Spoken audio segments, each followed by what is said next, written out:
कोई इमारत सिर्फ बुनियाद पे ही नहीं खड़ी है, सच ये भी है ईंटों के दरमियाँ थोड़ी दूरी है। नमस्कार, जय हिंद मित्रों। आज आपको दिखाते हैं, शेयर करवाते हैं कमाल की जगह का। आप जैसे कि चित्र में देख पा रहे हैं, ये है कुचामन शहर का कमाल का किला।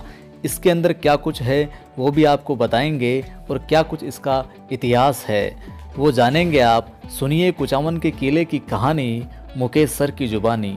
चलिए।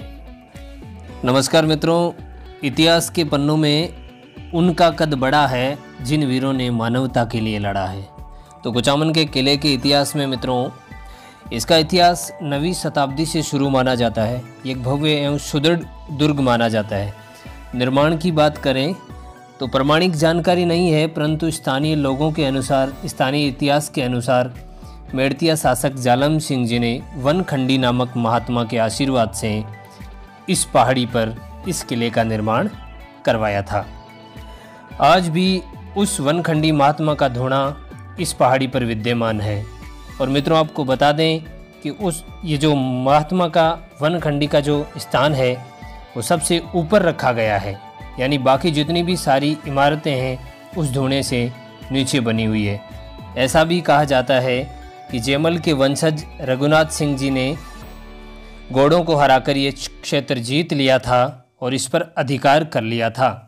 उसके बाद ये क्षेत्र जोधपुर रियासत के अंदर सम्मिलित हो गया। रघुनाथ सिंह जी को मीठड़ी गांव की जागीर दे दी गई थी और मीठड़ी गांव जो कुचामन से थोड़ी दूर स्थित है। लोगों के अनुसार जिस पहाड़ी पर कुचामन किला बना हुआ है, पहले यहाँ एक कुंचबंदियों की ढाणी हुआ करती थी। फिर उसी के आधार पर इस कस्बे का नाम कुचामन पड़ गया। जोधपुर के इतिहास के अनुसार अगर बात करें तो मित्रों, जोधपुर के राजा अभय सिंह जी ने 1727 ईस्वी में जालम सिंह जी को कुचामन की जागीर दे दी थी। जालम सिंह जी से अहमदाबाद की लड़ाई जो सरबलंद खां के विरुद्ध हुई थी, उसमें जालम सिंह जी को वीर गति प्राप्त हुई। किले की नींव और किले का निर्माण दोनों ही जालम सिंह जी के द्वारा करवाया गया था।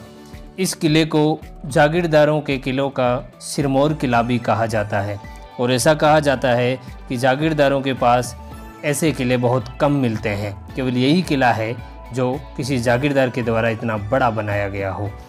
इसके बारे में एक लोकोक्ति प्रसिद्ध है और ऐसा कहा जाता है कि रानी जाये के पास भले ही हो, पर ठाकुरानी जाये के पास ऐसा किला नहीं हो सकता। ये दीवारें जो खूबसूरत नज़र आ रही है, इनमें मोहब्बत और मेहनत दोनों मिली है। बड़ी कमाल की दीवारें हैं, बड़ी कमाल की पेंटिंग्स हैं इन पर। और इन पेंटिंग्स के बारे में कहा जाता है कि 250-300 सालों से ये ऐसी की ऐसी है, इनमें कोई भी तब्दीली नहीं हुई है, कोई भी खराबी नहीं हुई है। ये सुनहरा महल है, यहाँ पर राजा और रानियाँ बैठकर मनोरंजन किया करते थे, हंसी ठिठोली किया करते थे। इन झरोकों के अंदर जो इतनी खूबसूरत ये कमाल की पेंटिंग्स बनी हुई है, ये वाकई मनमोहक है, हृदय को आनंदित करने वाली है।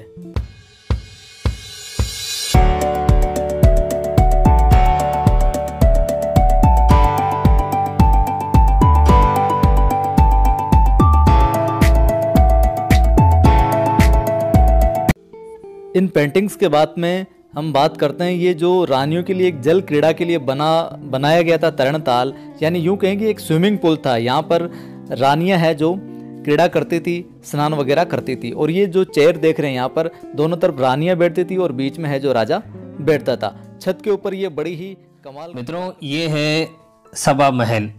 समझ गए होंगे कि सभा महल का मतलब है कि सभाएं होती थी। और देखो चित्रकारी कितनी सुंदर बनाई गई है, इसमें इतना खूबसूरत सभा महल है। यहाँ अनेक प्रकार के चित्र या पेंटिंग्स बनाई गई है, जिसमें आपको मैं दिखाता हूँ। यहाँ राव गोगा जी, चंद्रा जी, चुंडा जी, राव चंद्रसेन जी, राव दूधा जी, राव रघुनाथ जी, इन सभी पूर्वजों की यहाँ पेंटिंग बनाई गई है। और ये पेंटिंग इतनी खूबसूरत है और इतनी उम्दा चित्रकारी की गई है। और बता दें कि इस सभा भवन में ठाकुर साहब खुद उपस्थित होते थे, साथ ही साथ उनकी जो रानियां थी उनके लिए बैठने के लिए एक झरोका स्थान बनाया गया था, जहां से वे इस सभा का अवलोकन करती रहती थी। तो मित्रों ये बता दें कि ये जो पेंटिंग है इसको इतने साल हो गए, आज भी वैसी की वैसी बनी हुई है। तो ये बड़ी खासियत है इस सभा महल की।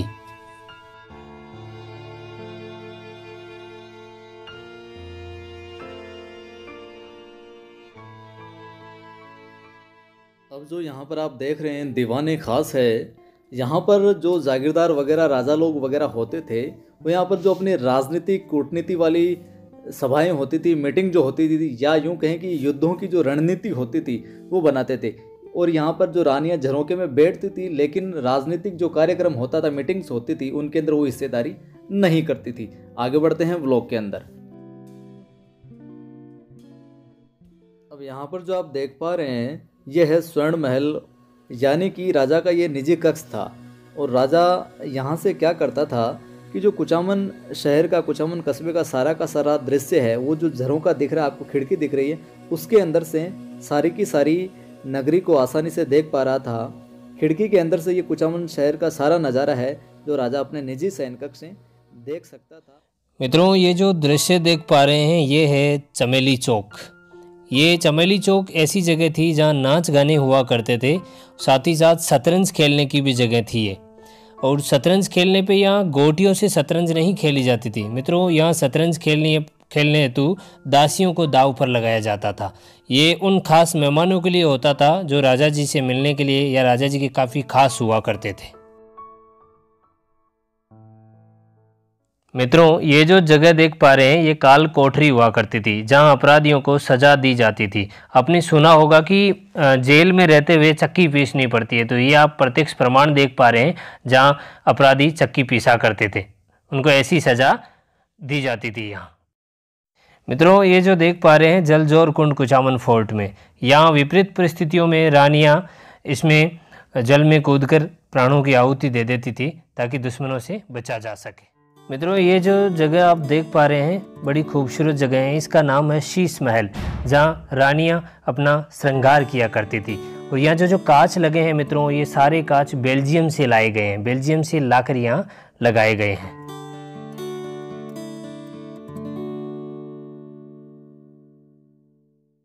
मित्रों, ये जो जगह देख पा रहे हैं ये मीना बाजार है किले का, जहाँ महिलाओं से संबंधित ये बाजार है, जहाँ महिलाएं अपनी साज सज्जा से संबंधित जितने भी प्रकार के सामान थे वो यहाँ खरीदारी करती थी।